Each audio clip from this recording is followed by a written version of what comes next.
it's I trust me, okay. I got herd immunity all on my own. And you didn't need a vaccine. Uh, no, no, no. In fact, I'm a medical wonder, okay.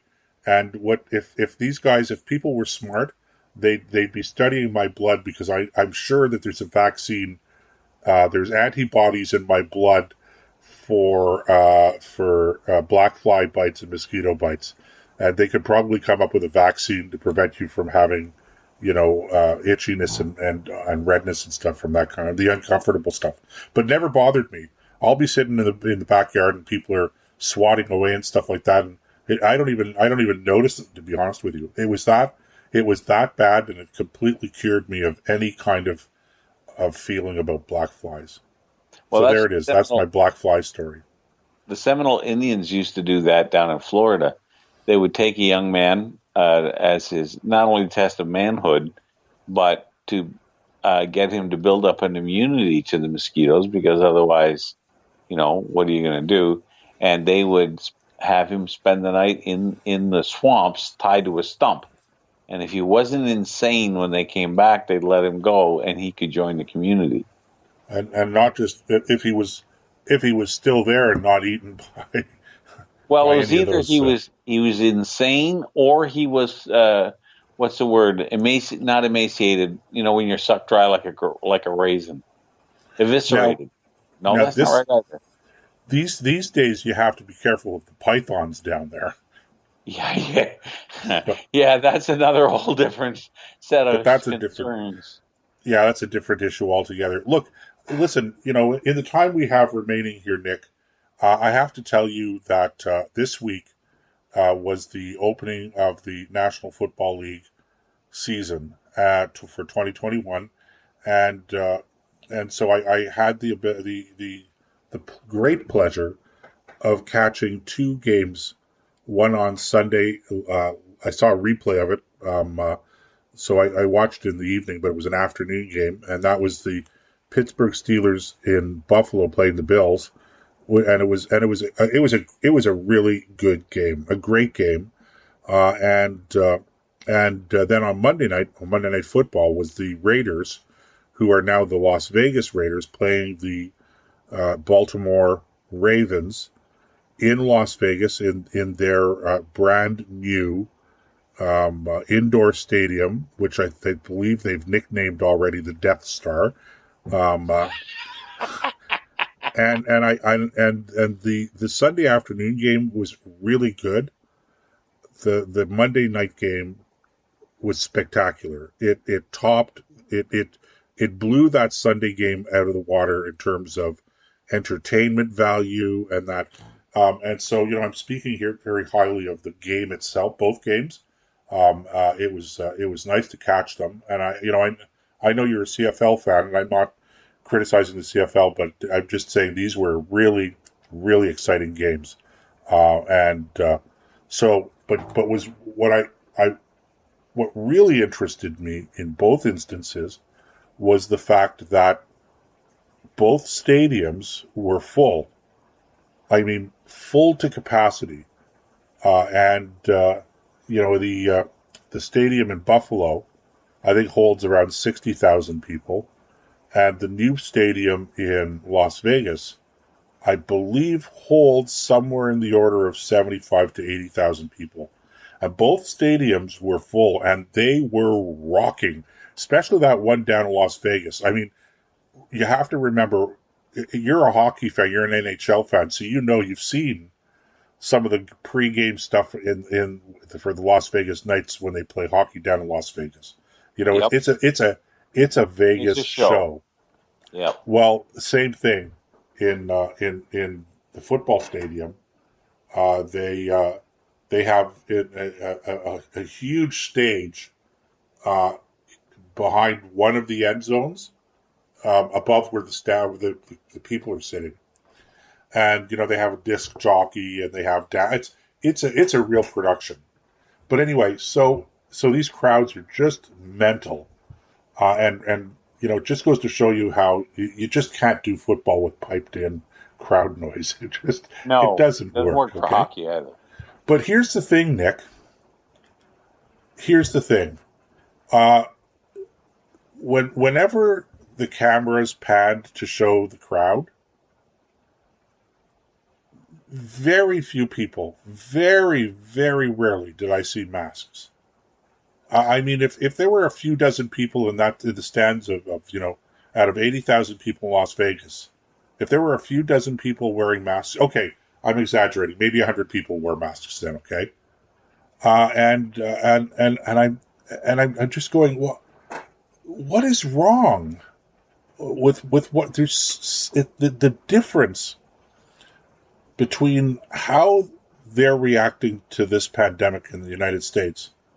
And I concede there are more people who are ill, and because there are more people that are ill, there are more people who are hospitalized, and there are more people who are dying. But the numbers overall are so relatively small, okay, that life is going on, and there's virtually no interruption. There's no breakdown of society. The healthcare systems down there are not collapsing. Okay, we're not talking here about the Walking Dead or anything like that. So look, it's an illness. It's more serious than the common cold. You're the risk of contracting something like this and ending up being ill enough to go to the hospital and possibly even dying of it. There is that risk, but it's the risk is very manageable, and so I'm looking at that, and then I'm looking at you know what they're doing here in Canada with the going to have vaccine passports. It's looking like now in Ontario, and there's still talk of mandatory vaccination, even though in Israel they had not mandatory vaccination, but extremely high rate of vaccination in Israel, and they've had to go now to 3 doses, a booster dose already for almost the entire population because people were still getting sick in fairly large numbers. So I'm sorry, I don't want to harp on this too much. I guess I'm just saying I was genuinely, not only was I genuinely entertained by the quality of the game and the entertainment value of those games, but I was genuinely jealous. I'm thinking, what is it that they know that we don't know? Or what is it that we think we know that they don't know? Because whatever's happening down there, society is not coming to a screeching halt. Life is going on. I mean, people still get sick, but life is going on. Joe, so It's I find your comments to be, in one hand, remarkable, and the other is not surprising at all. Because, first of all, I think the Americans understand things like individual freedom far better than the average Canadian does. Maybe it's because, well, I really can't even give you a why, but what it comes down to is that these people are not willing to stay at home and let somebody else dictate what's going to happen to them. Just because somebody in a lab coat or somebody in a blue, red, or green tie happen to tell them to. They want to live their lives. They want to get out and socialize. They've got family, and they don't want to and spend their days, even if it is their last, hurrah on earth. They don't want to spend it cooped up, terrified in the basement of their house because somebody said, "Oh, you have to self-isolate," or "Oh, you can't go out if you're not triple vaccinated," or whatever it is. They understand inherently, because it's their culture, that individual freedom also brings risk, and life is filled with risk, and there's nothing you can do about that. It's a simple fact of life, and I think that's propelling part of this, at least. And I'm delighted to hear that people down there have reached this conclusion, and I'm hoping that it begins to run not rampant, but what's the word I'm looking for? Trickle over the border into the Canadian psyche, because we soak up their culture like sponges. And that's, I'm not trying to say it's good or bad, I think for the most part, it's well, if you're in the Canadian culture, it's probably bad, but the American culture is nothing to sneeze at. So it's just people have had enough, and the Americans have hit the wall before we have, at least by and large. There's lots of Canadians like you and I who have hit that wall a long time ago. The problem is not enough of our fellow citizens have bounced off it. And until they do, until they get to a point where they're ready to say, you know what, damn torpedoes, I'm going to go out and I'm going to live my life. And if you don't like it, that's not my fault. Well, I think that the other important aspect of all of this, Nick, was that there were people who were wearing masks. And what does that tell me? That tells me that if you're concerned about your health and you're worried that you might contract this or another illness, could be just a common cold, could be the flu. If you're worried about contracting anything and you're in a crowd like this, wear a mask. Nobody's Stay stopping you home. from wearing a mask. Okay? If masks provide protection, then then it should be enough for you to protect yourself by wearing a mask. Why does the whole population have to wear a mask? It's Well, there's no sense to it. That's for me. That's the biggest problem here. I hear the arguments about freedom and tyranny and all that stuff, and I don't dismiss them, Nick.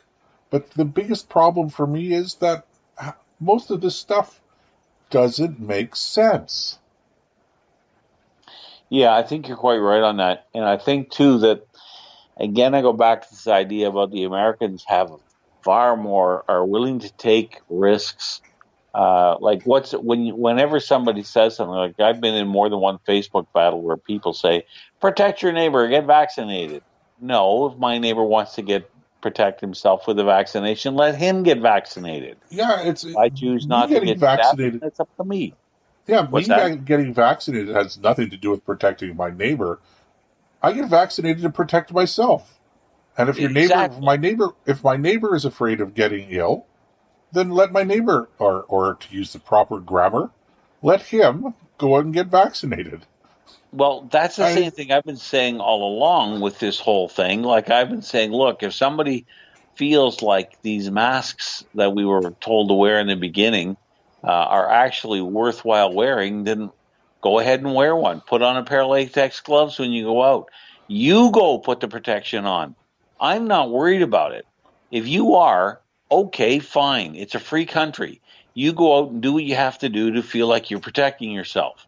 You don't have there's I don't remember ever seeing anywhere where somebody has to say, look, you have a responsibility to look after your neighbor.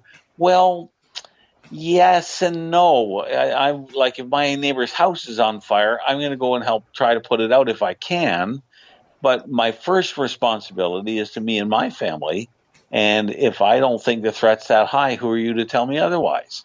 So there's a lot of problems with this, and it continues in the Facebook and the Twitter atmosphere, Twitter culture, where you get run down. There is a tremendous amount of segregation out there based on whether or not you're vaccinated. That's why we're seeing this move towards this idea of having, what do they call them, proof of vaccination passports, is I think what the latest term is. Well, I don't need to prove that to anybody. If I want to get vaccinated, I'll get vaccinated. And if I don't want to get vaccinated, I won't get vaccinated. And you won't have anything to say about it. But well, boy, I'll tell you, people just lose it when you start talking like that. again, it's simple common sense. It's simple logic, Nick. If I was to go to if I'm going to pose a risk, it's I don't pose a risk to people who are vaccinated. Well, first of all, I'm vaccinated, but let's say I wasn't vaccinated. I'm not posing a risk to people who are vaccinated.